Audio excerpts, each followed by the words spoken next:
Senhor Deus Todo-Poderoso, vamos dar início aos nossos estudos a respeito do Evangelho de Jesus, para que pedimos a assistência e proteção dos vossos bondosos mensageiros e do nosso anjo da guarda, a fim de que nos esclareçam a inteligência e nos deem o discernimento necessário, a nós os encarnados e aos nossos irmãos desencarnados que aqui vieram com a permissão do Pai, para bem compreendermos o que vamos estudar. Rogamos a Jesus, o nosso mestre e guia, seja conosco e presida a nossa reunião. Em nome da irmã veneranda protetora desta casa, damos por aberta a reunião de estudos da presente noite. Que assim seja. Condição comum.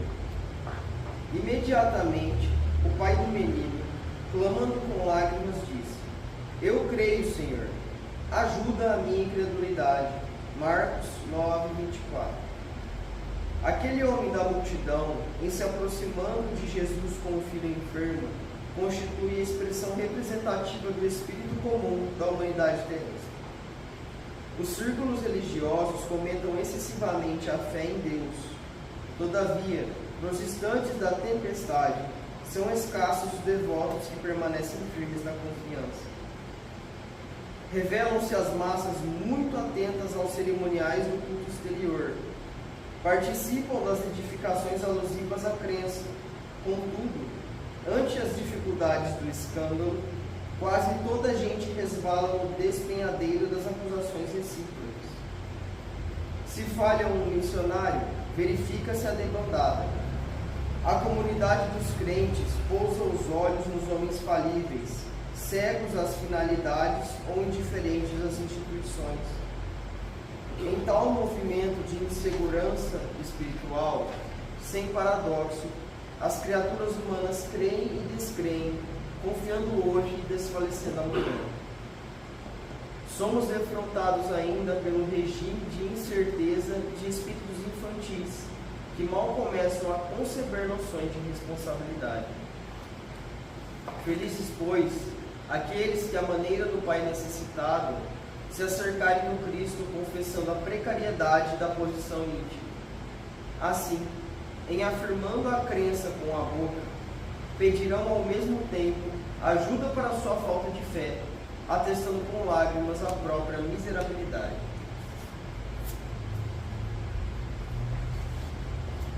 Pai nosso que estais nos céus, santificado seja o vosso nome, Senhor. E venha a nós o vosso reino, que seja feita a vossa vontade, assim na terra como no céu. O pão nosso de cada dia nos dai hoje, Senhor. Perdoai as nossas ofensas, assim como nós perdoamos aos que nos têm ofendido.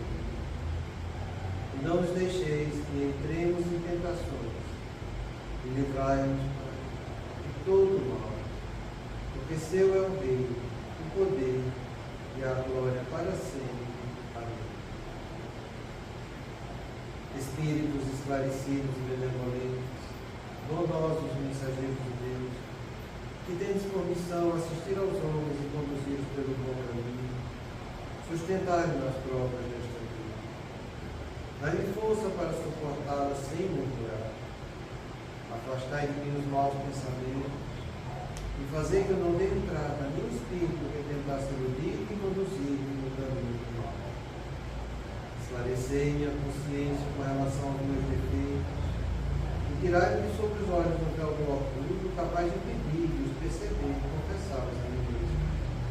A ti, sobretudo, bondoso anjo amado, que mais particularmente velais por mim, e a todos vós, espíritos protetores que por mim vos interessais, fazei que me torne digno da vossa proteção. Conheceis as minhas necessidades, que elas sejam atendidas segundo a vontade de Deus. Que a paz que irradia do coração de Jesus e que abrange toda a terra, possa ser assimilada por todos os corações aqui presentes, e ter a sabedoria de praticá-las em nossa vida diária. Em nome do nosso mestre amado Jesus, da irmã veneranda e sua equipe espiritual que nos assiste, bem como dos nossos anjos da guarda, solicitamos que a água aqui exposta seja fluidificada em nosso benefício. Que assim seja. Damos graças a Deus.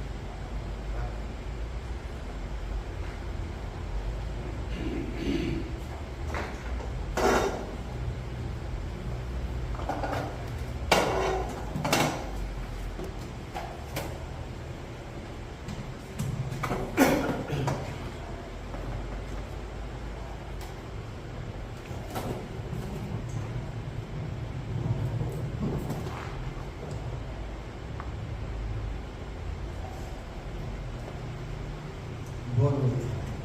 Boa noite. Muita paz a todos.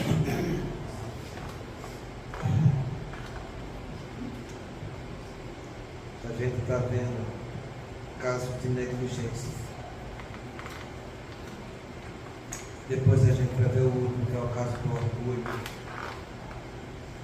que facilita tanto a influência do mundo espiritual sobre nós. E a gente está vendo essa questão 800. Não será de temer que o Espiritismo não consiga triunfar da negligência dos homens e do seu apego às coisas materiais? Conhece bem poucos homens quem imagina que uma causa qualquer os possa transformar como por encanto. As ideias só pouco a pouco se modificam, conforme os indivíduos.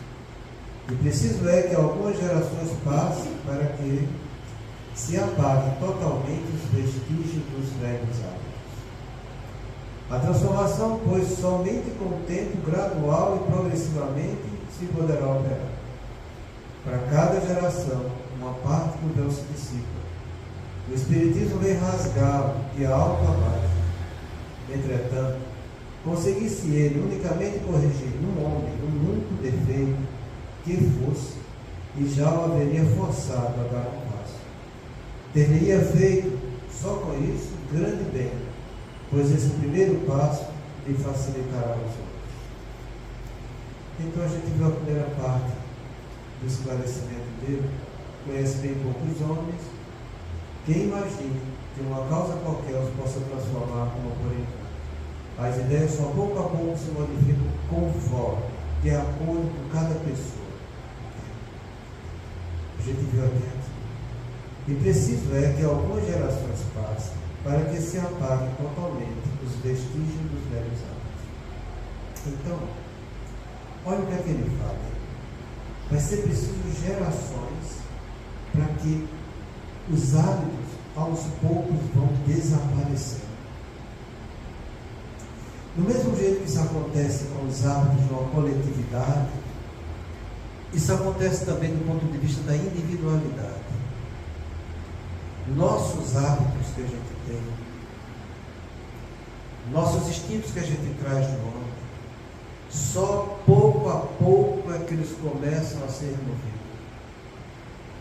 Então, se eu tenho um hábito negativo, se eu tenho um instinto também de polaridade negativa, não pensem vocês que vão corrigir esses hábitos, esses instintos nessa encarnação, porque não vamos. A gente vai começar a corrigir. E o que é que eu quero dizer com isso?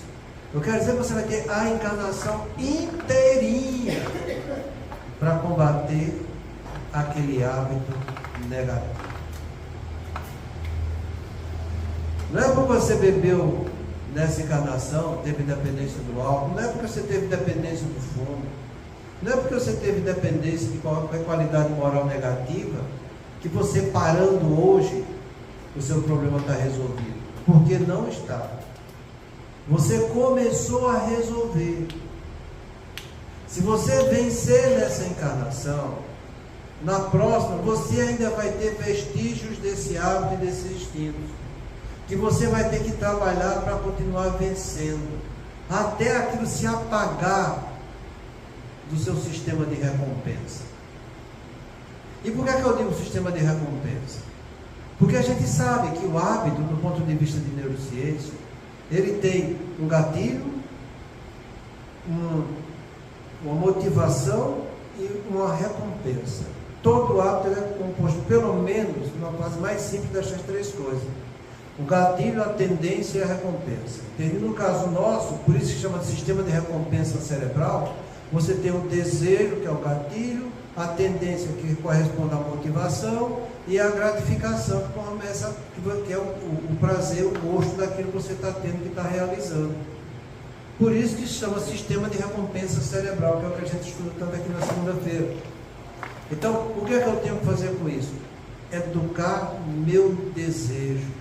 Se você ficar lutando contra o prazer, se você ficar lutando contra a motivação e não educar seu desejo, o hábito vai continuar do mesmo jeito, não vai modificar nada.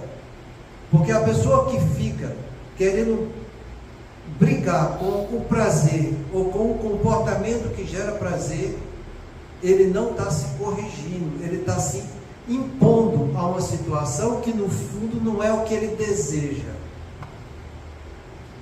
O que a gente tem que fazer é educar o desejo. O que a gente tem que fazer diante do lado?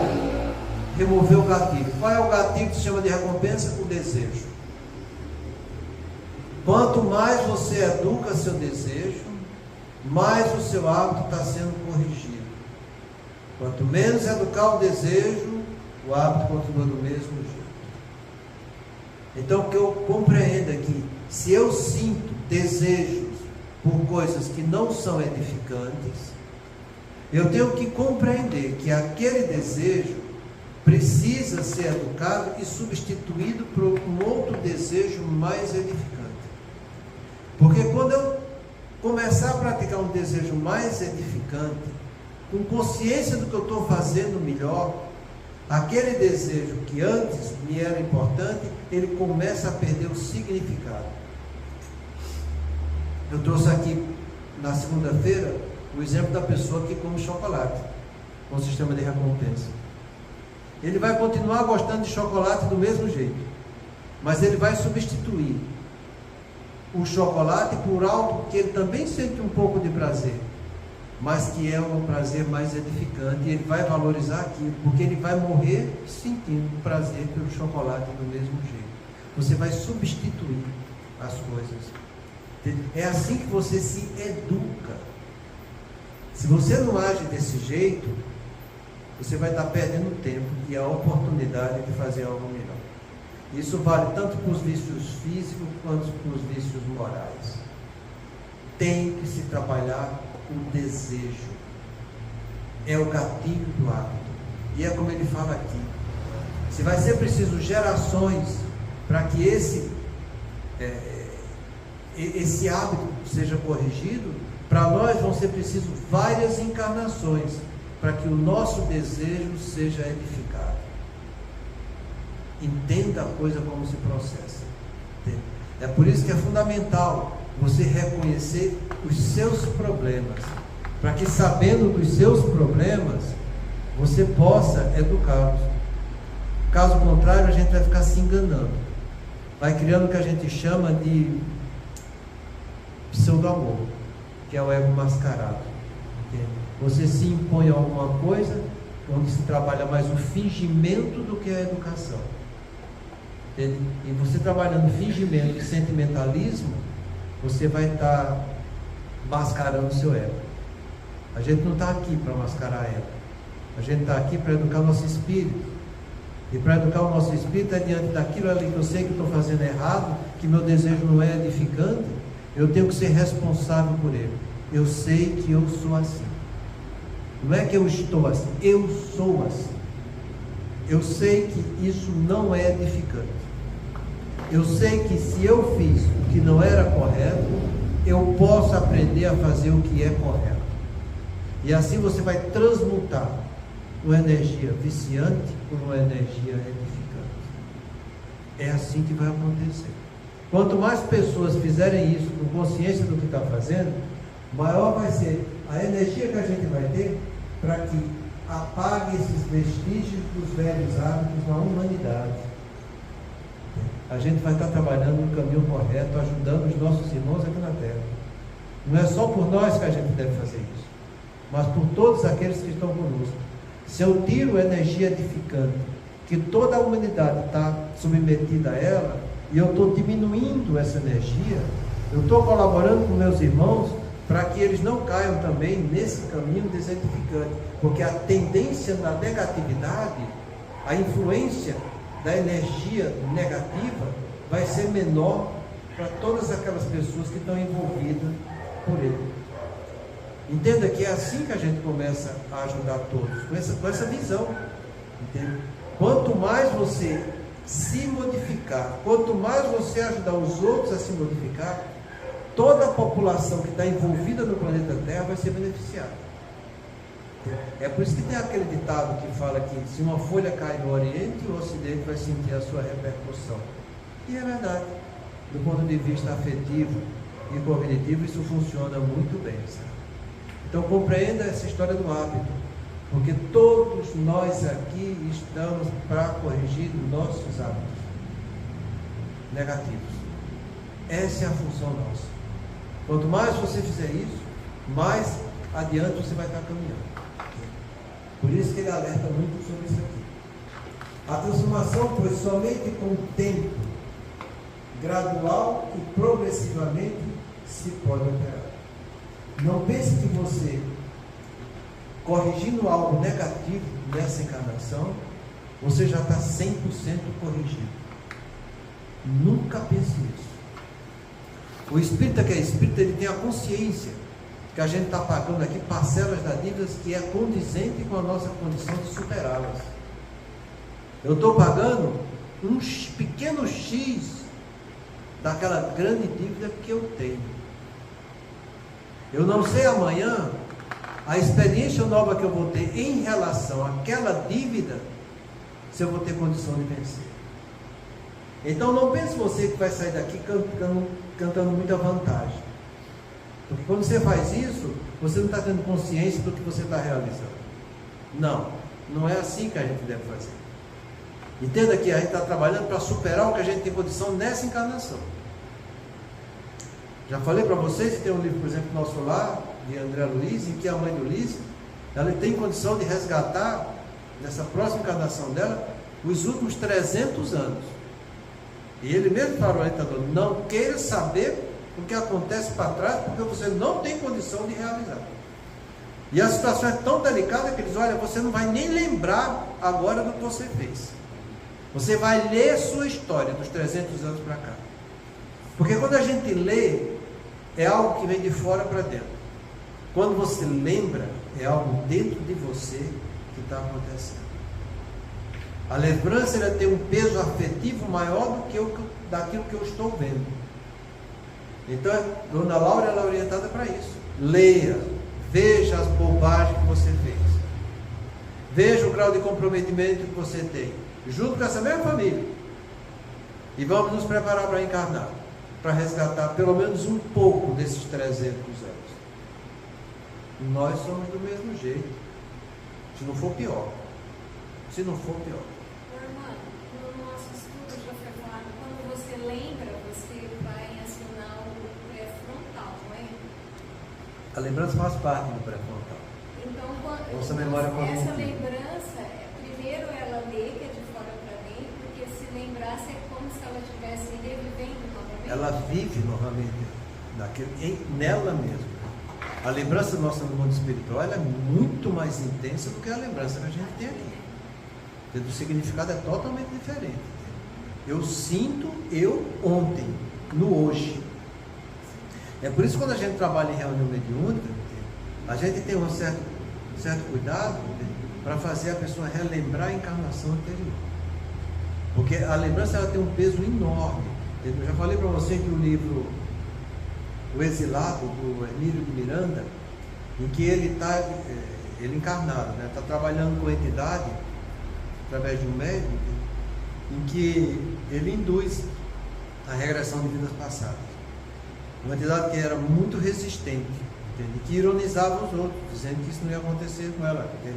E quando ela lembrou a personalidade dela na vida do ontem, com a vida do hoje, o trauma foi tão grande que ele chegou a destruir sua própria textura do perispírito dele. Para você ver a gravidade do que é uma lembrança que você tem. Eu dou um exemplo para vocês em matéria de lembrança em terapias de vidas passadas. É algo extremamente doloroso. Quando começou a fazer isso, entende? Inclusive aqui no Brasil, fazendo de uma maneira muito indiscriminada, sem nenhum critério. Foram várias as pessoas que voltaram da terapia de vidas passadas com dupla personalidade, com quadro esquizofrênico. Hoje em dia, que se faz terapia de vidas passadas são praticamente os espíritas psiquiatras. Entende? Os dois que a gente vê mais exemplo disso aí é o Alberto, do Belém do Pará, entende? E o Alírio, que trabalha aqui. Entende? São pessoas que têm essa capacidade de trabalhar e de mostrar o trabalho deles. Entende? E o Alberto, ele é muito interessante, ele mostra, entende? Mostra as dificuldades também que ele teve. Entende? E a pessoa que faz, por exemplo, uma lembrança dessa de um fato, eu estou falando de um fato traumático, entende? Que eles fazem muito isso hoje em dia com distúrbio de ansiedade, com fobia, com um quadro mais específico, sabe? No quadro de obsessão, eles contraindicam hoje em dia. Então, quando eles fazem isso, eles vão ter que fazer terapia para o resto da vida. Porque essa encarnação, eles não vieram com a programação específica para lembrar do fato. E ninguém precisa lembrar do fato para saber o que tem que corrigir no seu sistema afetivo. A pessoa que tem bom senso vai lá e corrige a sua afetividade. Não precisa lembrar da memória cognitiva, porque o fato que gera o problema emocional já é a memória afetiva dele que está sendo traumatizada e que ele precisa corrigir. Ele não tem que lembrar do que ele passou para corrigir o que o afeto dele mostra que ele sofre hoje. Hoje ele tem cognições novas para ressignificar o afeto doente do ontem. São pessoas imprudentes, inconsequentes e, acima de tudo, prepotentes. Por isso que eles têm que fazer terapia o resto da vida. Então é muito complicada essa história, sabe? A gente precisa entender isso. Então, se eu tenho um hábito negativo que me gera um problema hoje, e eu trago o resquício afetivo dele hoje, e que isso me dá um conflito moral, entende? Como um transtorno de afetividade mesmo, de ansiedade, entende? Se eu, por exemplo, um quadro fóbico, eu tenho que entender que ali está a ponta de um iceberg, de algo muito grave que eu fiz, e que a própria encarnação minha não venceu toda a dificuldade que eu deveria ter para tentar balancear e esconder um pouco essa afetividade. Entende? Eu trago isso do ontem. Se você quiser uma lembrança disso, é muito bonito. É no livro também, Nos Domínios da Mediunidade, chama, o capítulo chama Emersão do Passado. É muito bonito isso, sabe? Isso traz um ensinamento para a gente fantástico. Trata-se de uma senhora que está numa reunião mediúnica, em que ela tem uma crise, como se estivesse incorporando uma entidade, e essa entidade estivesse matando-a, sendo assassinada.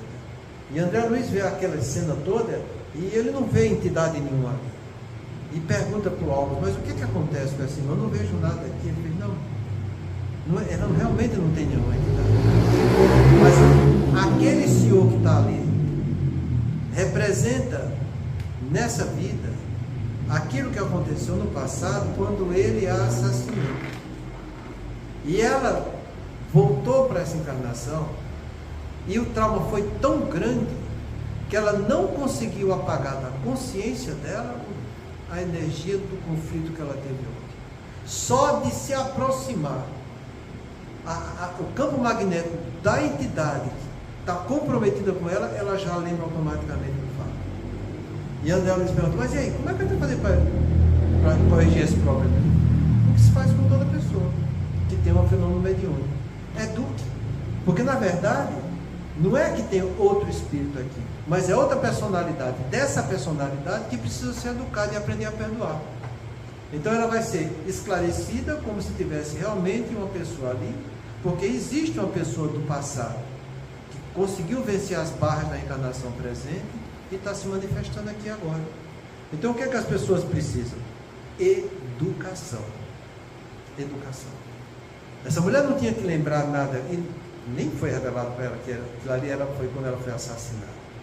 Vai esclarecendo, mostrando que aquilo ali acontece, que você precisa perdoar, que não adianta guardar mágoa, que não adianta ressentimento, essas coisas todas. Entende? Quanto mais educação afetiva você levar para o outro, melhor vai ser a recuperação dela. Porque isso está se transformando nela um hábito com um instinto extremamente negativo. Sabe Deus, se ela não corrigir nessa encarnação, como é que vai vir na encarnação vindoura, entende? Porque tem pessoas que guardam mágoa e ressentimentos. Você, nesse livro mesmo, Os Domínios da Mediunidade, tem um caso, eu acho que é dele, em que a entidade fazia mais de 1000 anos que estava perseguindo o outro. É isso aí mesmo. Mais de 1000 anos. É impressionante. E ela tinha sido enganada por essa mulher numa encarnação 1000 anos atrás, que fez com que ele cometesse o assassinato dos próprios pais. Entende?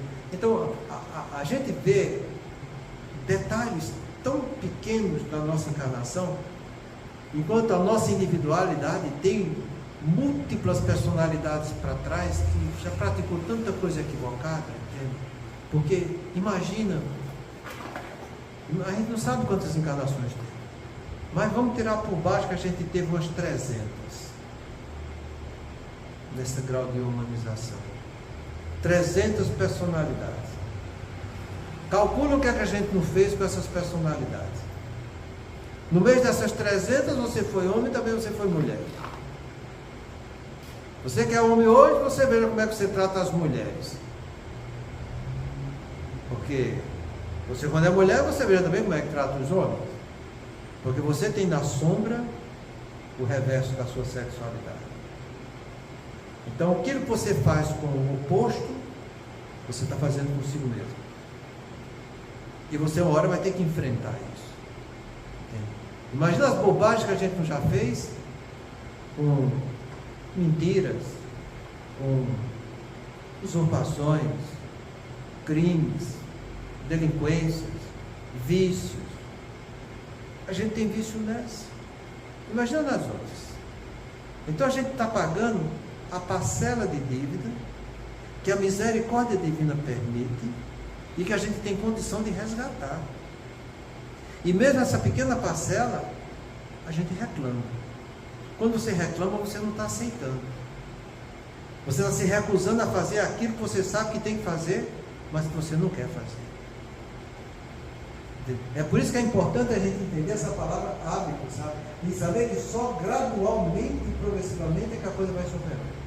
Se você for uma pessoa que tem bom senso, se você for uma pessoa que é um pouco prudente, se você diz que realmente crê em Deus, como que foi lido hoje aqui pelo Tasso, tá entendendo?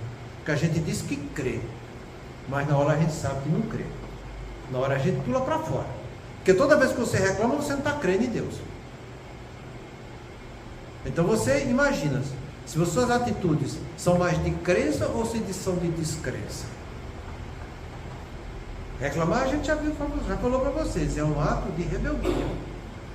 A reclamação nasce de um movimento de indignação que a pessoa sente diante de um fato. Ele acha que aquilo que está acontecendo é injusto, por isso que gera indignação. Aquilo que está acontecendo é desonesto, por isso que ele fica indignado.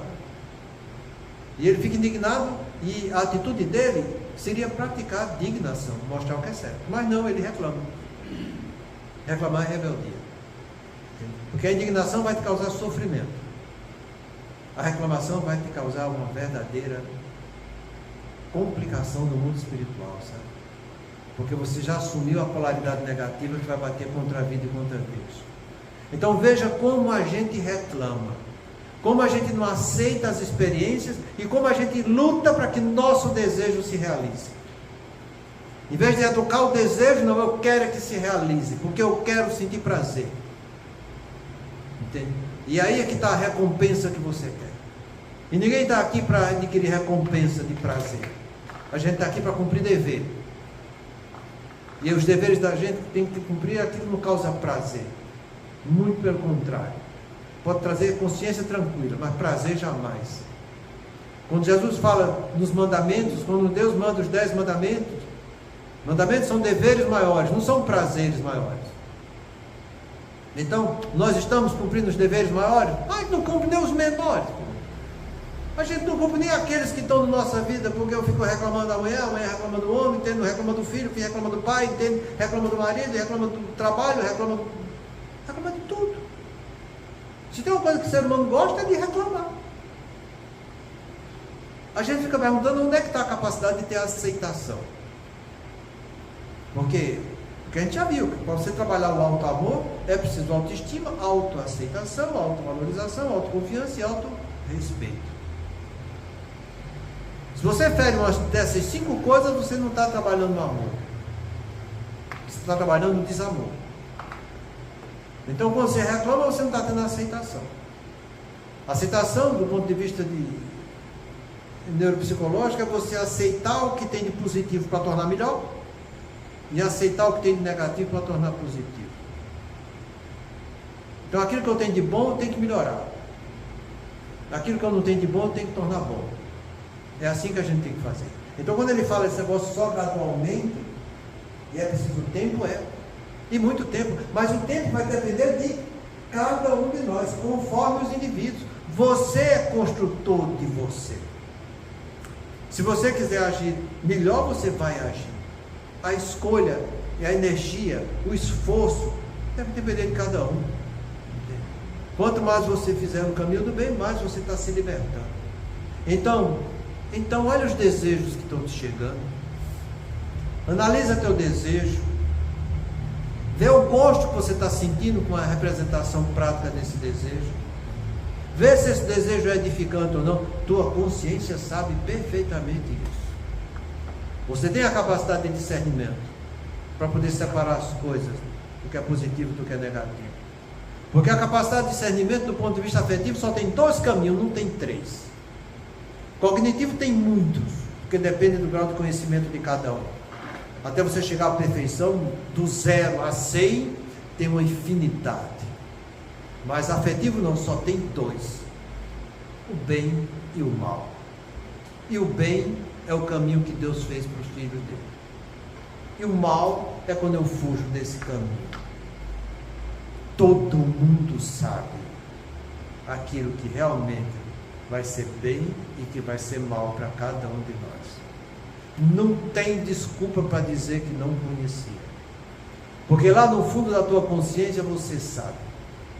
Você pode conseguir até anestesiar a sua consciência. Você pode bloquear seu pré-frontal, sua capacidade de ter pensamento. Pode. E do ponto de vista da neurociência a gente consegue documentar isso. Você dá experiência para as pessoas viver, para que ela pense e ela se recusa a pensar. Você faz a ressonância funcional, você vê, não tem sangue no pré-frontal. Porque quando você pede para cumprir um dever, ela foca só no desejo, só naquele prazer. Você pede para corrigir um defeito, seja ele vício físico ou vício moral, está lá, pré-frontal bloqueado. Porque é uma escolha sua viver do desejo. Do mesmo jeito que é uma escolha sua viver do dever. Essa frase que a filosofia traz para a gente, que eu acho é de uma beleza maravilhosa, está entendendo? E de uma profundidade que eu não sei se vocês já analisaram, entende? Nem tudo que eu quero eu posso, nem tudo que eu posso eu devo, e geralmente o que eu devo é o que eu não quero.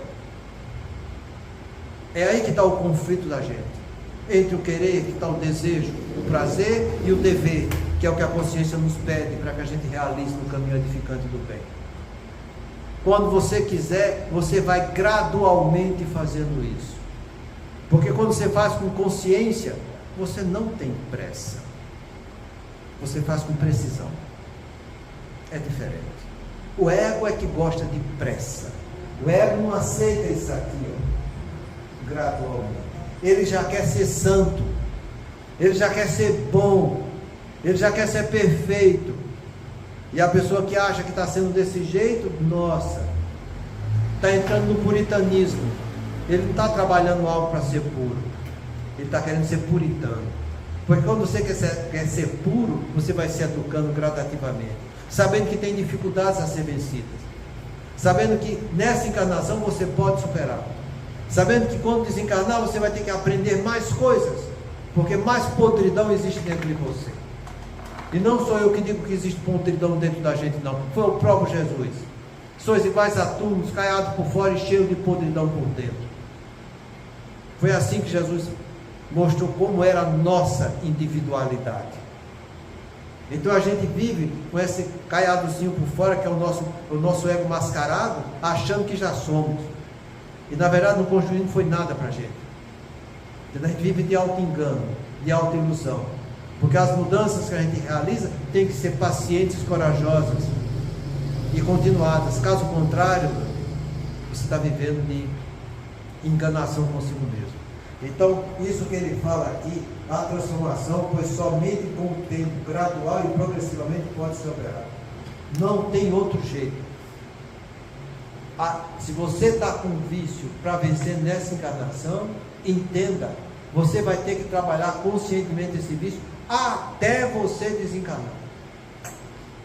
E por que é que a gente diz isso? Porque mesmo você corrigindo ele do ponto de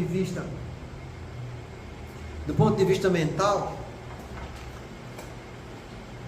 o arco reflexo que você tem no seu cérebro físico, ele não se apaga. Se você usou esse arco reflexo, ele fica. Você pode tentar evitar de usar, mas ele está lá. Por que é que uma pessoa que fumou, que fica 20 anos sem fumar, quando bota o cigarro na boca, volta todo o vício novamente? A gente já estudou isso aqui. Toda vez que eu pratico algo negativo, a chance de eu praticar esse algo negativo novamente são 330 vezes maior. Então, se você já teve um vício, você parou, tocou nele novamente, a chance de você repetir é imensamente maior. Se eu trago um vício de encarnação passada, na forma de um instinto, que eu não usei, e eu uso, 330 vezes maior. Se eu já usei e volto a usar novamente, é infinitamente maior a tendência de praticar novamente esse vício. Então, você nasce com ele, e do ponto de vista físico, você morre com ele. O que eu tenho que fazer é educá-lo, porque quanto mais eu educá-lo, mais eu corrigi isso no meu cérebro perispiritual, que tem uma plasticidade muito grande, e o benefício vai ser quando eu sair dessa encarnação e lá chegar. Eu vou olhar para mim e vou ver que aquele vício já não tem aquele peso que tinha antes, que eu consegui dar um passo adiante. E é isso que vai trazer felicidade para a gente. Você saber que você mudou, e mudou para melhor. Então educa teus desejos, analisa teus vícios, vê os hábitos que você tem e corrija. Tudo aquilo que foge do padrão da normalidade é algo que deve ser trabalhado. A gente está aqui na Terra para sentir a sensualidade do corpo, para trabalhar sentimentos, e não para entrar no sensualismo, vivendo do desejo. A sensualidade do corpo vai me dar desejo, vai me dar motivação, vai me dar prazer. É sempre desse jeito. Imagine se eu sentisse dor para ter relação sexual, não ia ter a continuidade da espécie, porque ninguém queria sentir dor. Você tem que sentir prazer, aí tudo bem, vai ter continuidade da espécie. Então, é bom, isso é sensualidade? É. Fugiu do padrão da normalidade, caiu no sensualismo. Aí você já está vivendo pela emoção, e não pela capacidade de trabalhar sentimentos daquela emoção que o sexo te dá. É por isso que o sexo é a primeira das topes verdades que a própria espiritualidade inferior descobriu e catuca todos nós nesse sentido. Porque todos nós temos dívidas nisso. E tem mais. Aí você fica arrumando justificativas, como se fosse possível, que nunca isso é uma justificativa, mas digamos, arrumando explicação para que aquela energia viciante continue sendo viciante em você. Ah, mas todo mundo faz. Aí você vai fazer também? Não é todo mundo que faz. Tem muita gente que não faz e faz a coisa direito. Quando você lança a mão desse sofisma, é porque você está se comparando com o pior para satisfazer a sua ruindade. A gente não está aqui para isso. A gente está aqui para se avaliar com o melhor, para trabalhar a nossa bondade. Comparação não. Avaliação sim. Isso cabe a cada um de nós. Então entenda que você vai ter que trabalhar gradativamente toda a energia viciante que tem em você. Vão vir estímulos para isso? Vão. É natural que venha? É. Agradeça a Deus. Vamos bem dizer a dor que nos bate à porta. Porque é através dela que eu vou trabalhar energias melhores na minha vida. Por isso no capítulo 5 do Evangelho está lá, bem dizer a dor.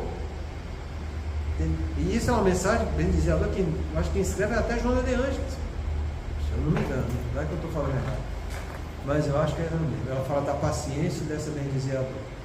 São as duas mensagens dela. Então, que a gente compreenda desse jeito, para que você seja um trabalhador incansável.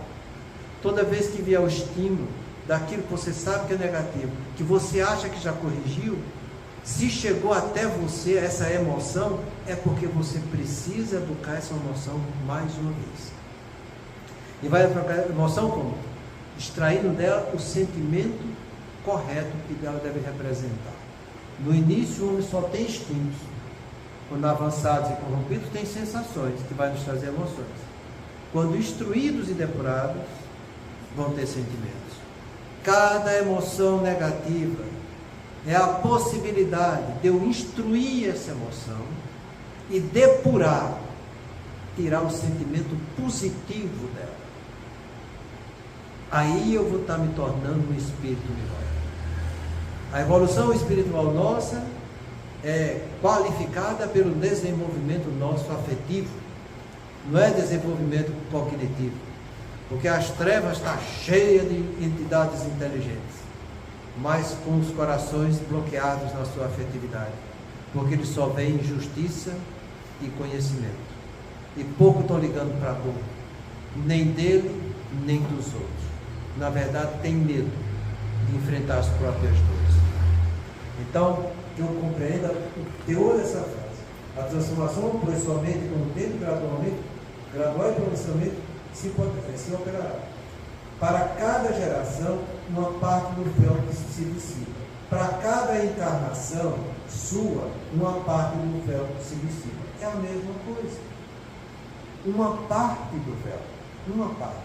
Porém, o Espiritismo vem rasgá-lo. Rasgar quem? Esse véu. O Espiritismo vem rasgá-lo de alto a baixo. Entretanto, conseguisse ele unicamente corrigir no homem um único defeito que fosse, e já haveria forçado a dar um passo. Teria feito só com isso grande bem, pois esse primeiro passo lhe facilitará os outros. Então, o Espiritismo rasga o véu. Ele mostra na íntegra o que nós somos. Mostra o que a gente tem capacidade de entender, de aprender, de colocar em prática. Mostra para a gente qual é o nosso futuro. Eu sei o meu futuro. Se eu estiver trabalhando no caminho edificante do bem, eu vou estar com as entidades boas. Está lá no livro Céu e Inferno. Kardec separou e catalogou os graus de evolução de cada um de nós. Se eu fizer algo que é negativo, está lá também o que é que vai acontecer comigo. A escolha é de cada um. Deus dá o que cada filho precisa e estimula sempre ele para que ele faça o bem, dando para cada um de nós um anjo da guarda que vai sempre nos cativar pelo caminho correto da vida. Através de onde? Do sistema de recompensa no teu pré-frontal. É o único canto que teu anjo da guarda vai agir. É lá que chegam os pensamentos intuitivos no caminho do bem, do belo e do bom. Se você procura por isso, você tem. Se você quer se enganar para ficar no desejo, você bloqueia isso. Bloqueou o pré-frontal, você se desconectou do anjo da guarda. Foi você que se desconectou. Ele está lá com acesso na tua mente. Ele pode até estar projetando ideias corretas, mas você não está tendo acesso, porque a sua ideia, o seu desejo, está no prazer que você quer aqui nessa vida.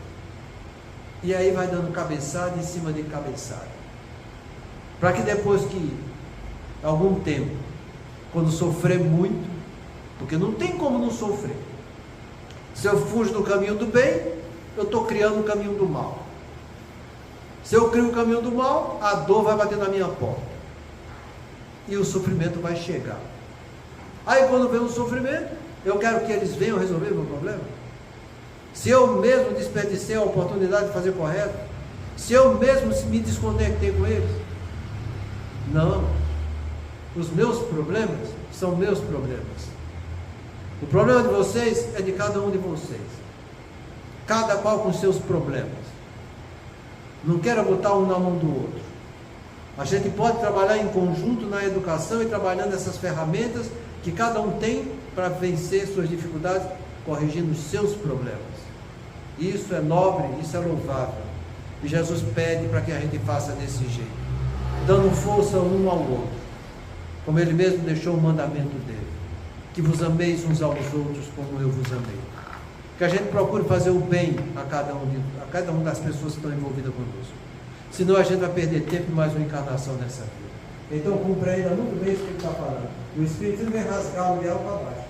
Entretanto, conseguisse ele unicamente corrigir no nome, o único defeito que fosse, e já haveria forçado a dar um passo.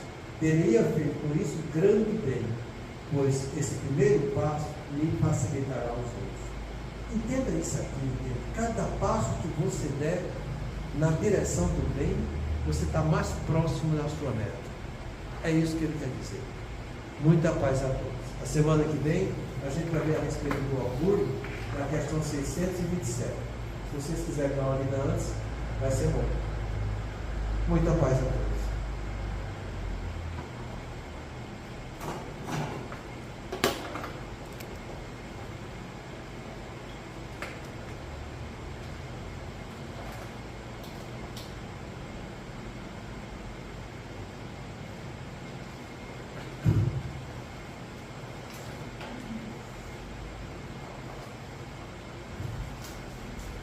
Eu acho que você já sabe qual é a pressa que eu vou fazer. Deixa eu ver se eu acho.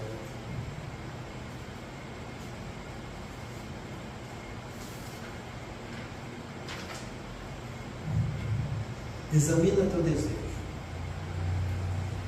Mediunidade é instrumento de prática, e cada criatura consciente pode sintonizar com o objetivo que procura. Médio por esta razão, não será somente aquele que se desgaste no intercâmbio entre os vivos da terra e os vivos da espiritualidade. Cada pessoa é instrumento vivo dessa ou daquela realização, segundo o tipo de luta a que se subordina. Acharás o que busca, ensina o Evangelho. E poderemos acrescentar: farás o que desejas. Assim sendo, se te relegas à maledicência, em breve te constituirás em veículo dos gênios infelizes, que se dedicarão às injúrias e à crueldade. Se te detém as caças dos prazeres do sentido, cedo te considerarás em intérprete das inteligências magnetizadas pelos vícios de variada expressão. Se te confias à pretensa superioridade sob a embriaguez dos valores intelectuais mal aplicados, em pouco tempo te farás canal da insensatez e da loucura.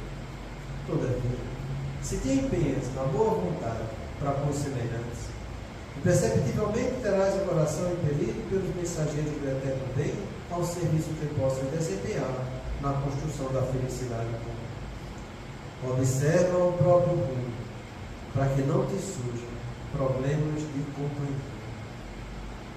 Desce a animalidade e encontrarás a extensa multidão daqueles que te acompanham com propósitos escuros na retaguarda. Eleva-te no aperfeiçoamento próprio e caminharás de espírito bafejado pelo concurso daqueles pioneiros da evolução que te precederam na jornada de luz, guiando-te as aspirações para as vitórias da alma. Examina os teus desejos e vigia os próprios pensamentos, porque aonde situares o coração, aí a vida te aguardará, com as asas do bem ou com as algemas do mal.